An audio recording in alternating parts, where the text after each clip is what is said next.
ফাস্তামি' lima ইউহা, আমি তোমাকে বাছাই করেছি, কাজেই আমি যা ওয়াহি নাজিল করছি বলতেছি ফাস্তামি', তা তুমি মনোযোগ দিয়ে শোনো। ইস্তেমা মানে কান লাগিয়ে শোনা, মনোযোগ দিয়ে শোনা। এজন্য আল্লাহর কথা মনোযোগ দিয়ে শুনতে হয়। বুটও খাইবেন, ওয়াজও শুনবেন। তাকুন নিসা فإن أول فتنة بني إسرائيل كانت في النساء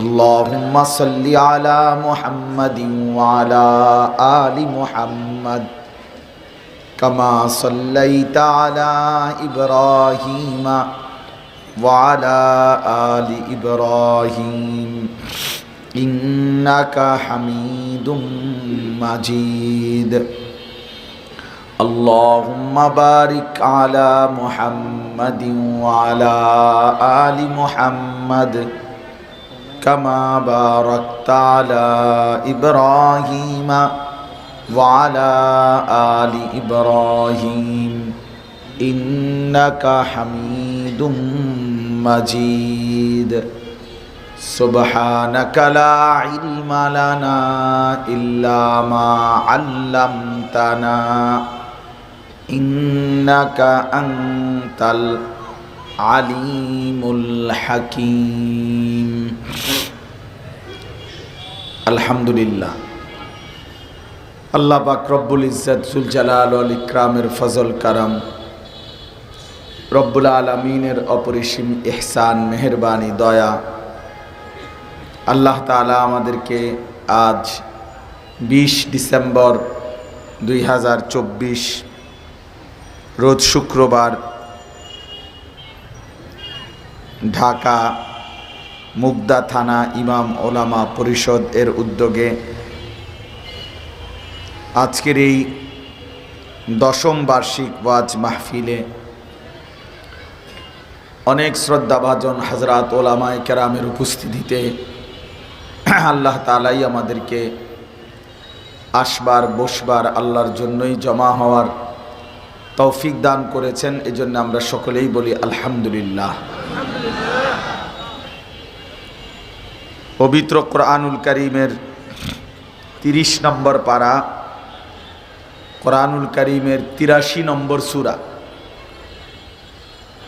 সূরাটার নাম হচ্ছে তাতফিফ অথবা মুতাফফিফিন, একই শব্দ। এই তাতফিফ সূরাটার নাম। এই সূরার 5টা আয়াত, পুরা সূরাটার মধ্যে হলো 36টা আয়াত, ছোট সূরা। 30 নম্বর পারার সবগুলো সূরাই ছোট ছোট। 36টি আয়াত পুরা সূরার মধ্যে। তন্মধ্যে আমি আপনাদের সামনে 5টি আয়াত পড়ছি, 22, 23, 24, 25, 26। এই 5টি আয়াত এই মাত্র তেলাওয়াত করেছি। ইনশাআল্লাহ এই অল্পটুকু সময়ের মধ্যে এই 5টি আয়াতের উপরে সামান্য কিছু কথা আপনাদের সামনে আরজ করতে চাই। আল্লাহ তাআলা আমাদেরকে তৌফিক দান করেন। সূরাটার নাম হলো তাতফিফ। এই শব্দটা বোঝা উচিত, অত্যন্ত গুরুত্বপূর্ণ একটা শব্দ এবং এর মধ্যে গুরুত্বপূর্ণ বিধান আছে এই শব্দের মধ্যে। তাতফিফ, আগে এটা আপনারা বুঝছেন কিনা বলেন? ত আকার তা, ত তাত, আর যে ফল লিখতে যে বড় ফ, ফ রস্যিকার বা দীর্ঘিকার যেটাই বলেন, ফ রস্যিকার, ফি ফ আবার ফ, এ তাত ফিফ। এবার বুঝছেন কিনা বলেন? এই হলো সূরাটার নাম। এই সূরার প্রথম আয়াতের মধ্যেই আল্লাহ তাআলা এই শব্দটা উল্লেখ করছেন, ওয়াইলুল লিল মুতাফফিফিন। যারা তাতফিফ করে তাদের জন্য জাহান্নাম, তাদের জন্য দুর্ভোগ, লাঞ্ছনা, আযাব, জাহান্নাম। হাতে ধরা যেই মোবাইলগুলো, এগুলো নিয়ে আল্লাহর ওয়াস্তে যদি ব্যস্ত না হন ভালো হয়। প্রত্যেকের কাছে অনুরোধ, হাতে ধরে মোবাইল রেকর্ড করারও দরকার নাই, হাতে ধরে রাখারও দরকার নেই। আমার অনুরোধ রইল, কম হোক বেশি হোক আল্লাহর কথা মনোযোগ দিয়ে শোনেন, এতে বরকত হবে।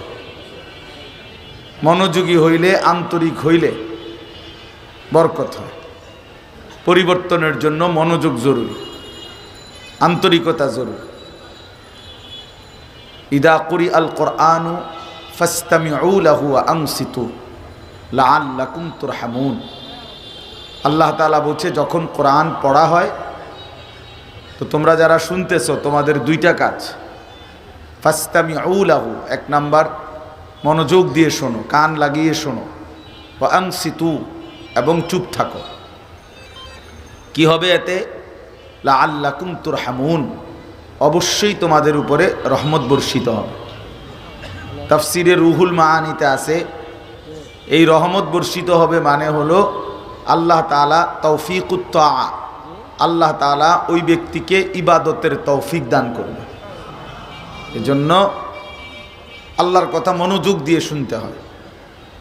কোরআনুল কারীমের মধ্যে আছে, মুসা আলাইহিস সালামকে আল্লাহ তাআলা প্রথম যেদিন তুর পাহাড়ে কথা বলা শুরু করছেন, এই প্রথম দিনে বলে দিছেন, আনা আখতারতুকা ফাস্তামি' লিমা ইউহা, আমি তোমাকে বাছাই করেছি, কাজেই আমি যা ওয়াহী নাজিল করছি বলতেছি, ফাস্তামি', তা তুমি মনোযোগ দিয়ে শোনো। ইস্তেমা মানে কান লাগিয়ে শোনা, মনোযোগ দিয়ে শোনা। এজন্য আল্লাহর কথা মনোযোগ দিয়ে শুনতে হয়। বুটও খাইবেন, ওয়াজও শুনবেন, পরিবর্তন হবে না। বাদামও খাবেন, ওয়াজও শুনবেন, তো বাদামে আসবে ফলাফল, ওয়াজ আসবে না। মোবাইলও টিপবেন, ওয়াজও শুনবেন, তো রেজাল্টে মোবাইল আসবে, ওয়াজ কিছু আসবে না। বসে বসে কুদ্দুর জিমাইবেন, কুদ্দুর ওয়াজ শুনবেন, এত খামখেয়ালি করলে আল্লাহর কোরআন কারো দিলে জমে না,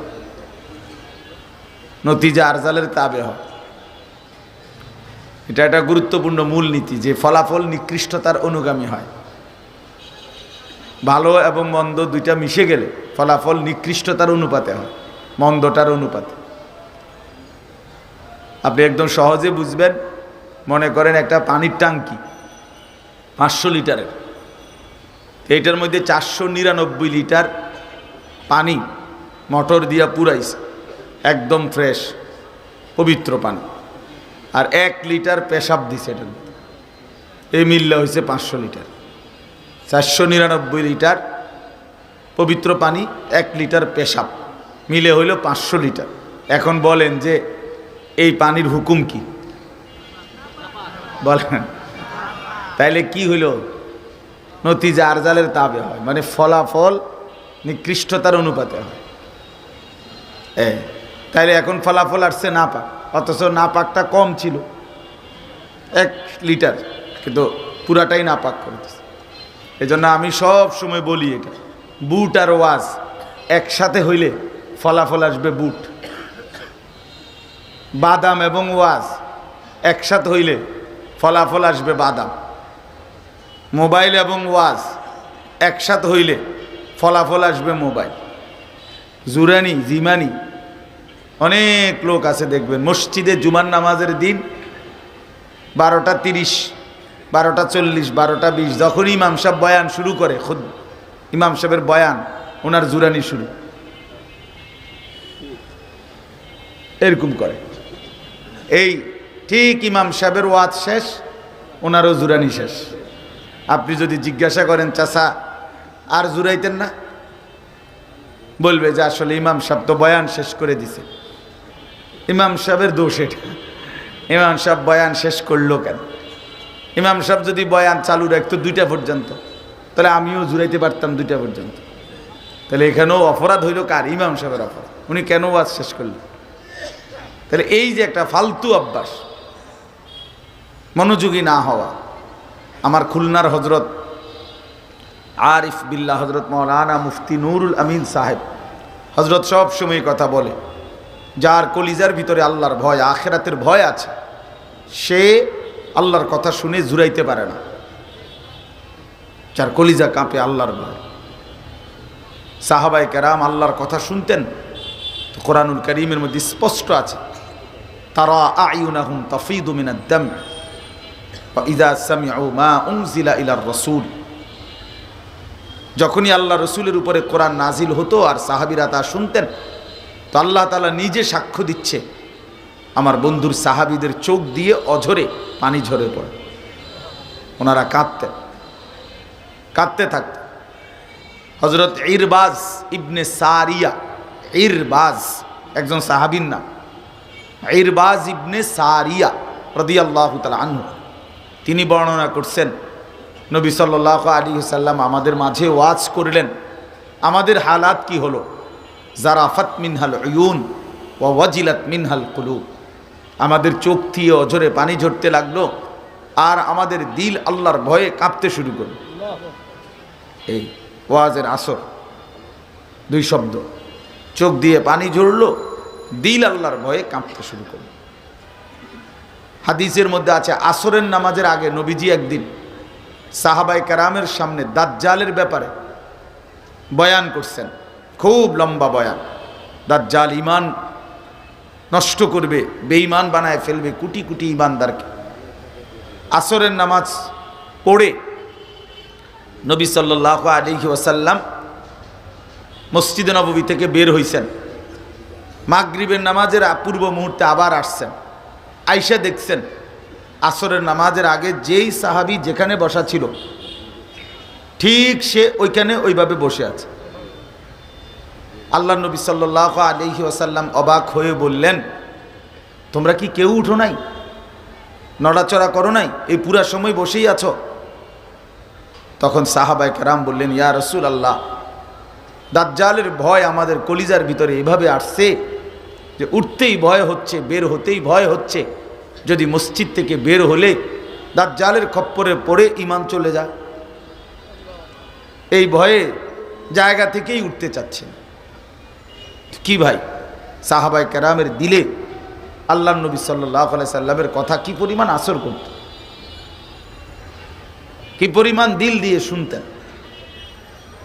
হযরত বারা ইবনে আযিব রাদিয়াল্লাহু তাআলা আনহু বলেন, নবী সাল্লাল্লাহু আলাইহি সাল্লাম আমাদেরকে নিয়ে এক সাহাবীর জানাজা পড়তে গেছে, গিয়ে দেখছে ওয়ালাম্মা ইয়ালহাদ, এখনো কবর খোঁড়া শেষ হয়নি, ফাজালাসা, নবীজি ওইখানেই বসে গেছে, ওয়াজালাসনা হাওলাহু, আমরাও নবীজির চারদিকে বসে গেছি, নবীজি বয়ান শুরু করে দিছে কবরের বর্ণনা, তা আমরা এইভাবে মনোযোগ দিয়ে শুনতেছিলাম, কাআন্না আলা রুউসিনা তাইর, এই যে এই শব্দ হাদিসের, যেন আমাদের মাথায় কাঁধে পাখি এসে বসছে, এত মনোযোগ দিয়ে, কোনো নড়াচড়া নাই, এতটা দিল দিয়ে শুনতেছেন।